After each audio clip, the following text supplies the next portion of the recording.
That's the definite answer, not the maybe answer, not the 99% answer. So I have a problem with faith for a guy like me, because I'm not gonna know 100%. So it was a nurture thing. Weren't taught faith when you were younger. No, I was taught faith when I was younger, but I was the guy that got kicked out of Bible study in a Syrian church in Iran and Tehran, where they kicked me out. They're like, you know, you're asking too many questions. This is not what we're gonna have. You got to get out of the class. And they kicked me out. I said, I'm not a Christian, guys. Told my mom and dad they were disappointed. I said, listen, I'm not gonna go believe in this God that if he loves us so much, why are we getting bombed so many times? Why we get bombed 160 sometimes in a single day? Yeah, I'm not good with this. I don't believe God exists. All these people are dying for what? Over what? What are we dying over?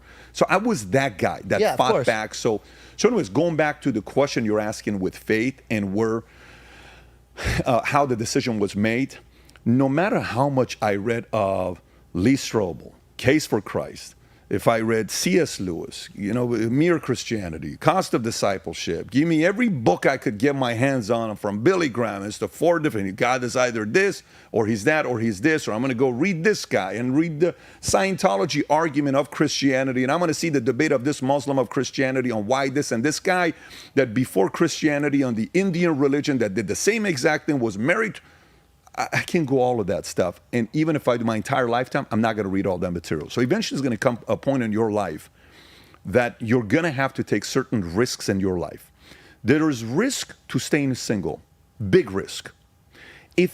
George, if I tell you right now, I'm looking at Dylan, my 9-year-old son, and he says, Dad, you know, what would happen if the war doesn't happen in Iran and Iran was at peace? I said, brother, I got to tell you this, Dilly boy, in a weirdest way, I'm glad it happened. Why, Daddy? Because I can't imagine life never meeting you. You've changed my life, Dilly. I said, I can't imagine life not meeting you. Our 4th kid, Brooklyn, she's 2 years old. She's went to school for the first time this week. We didn't want to have a 4th kid. We were good with 3. One day my wife comes home, says, crying. I'm like, what are you crying for? She says, I want another baby. I said, what are you talking about? I want 20 more babies. What are you talking about? I want another baby. We get pregnant. She gets pregnant. While she's pregnant, we're in Jekyll Island. We're testing. We're going 1 o'clock in the morning to the gas station, testing all this stuff. We're coming back, and she's pregnant. We go to the doctor. You're having twins. No way. Yes. We're expecting twins. Then we go back in the 11th week. One of the kids doesn't make it. And one of the kids before that told us that one of them is Down syndrome. So guess what? We don't know which one didn't make it.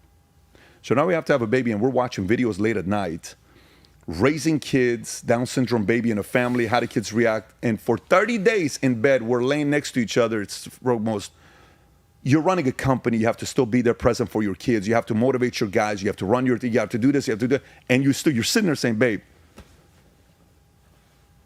man, this is a curveball, man. Baby's born. Tough. We have no idea what's going to happen with the baby, okay? Coming from a guy that has to know 100% because I'm a guy that takes calculated risks. Here's what I learned. When it comes down to marriage, everything's about odds. You don't know what's going to happen. You could change. She could change. As long as you have your faith in God and you do your part, your best, and she does her part, you guys go 1 year at a time, you're increasing the odds. But it's still not going to be 100%. Yeah, of course. Kids, same way. You're going to have kids, the fear of kids. You know, you got miscarriage, you got this, you got that, you got this. There is risk. What if you only have daughters? 4 kids, it's all daughters. What are you going to say? I want a son. What if you only have boys? You never have a daughter. It's God's plan for you. There's certain things in life. It's out of your hands.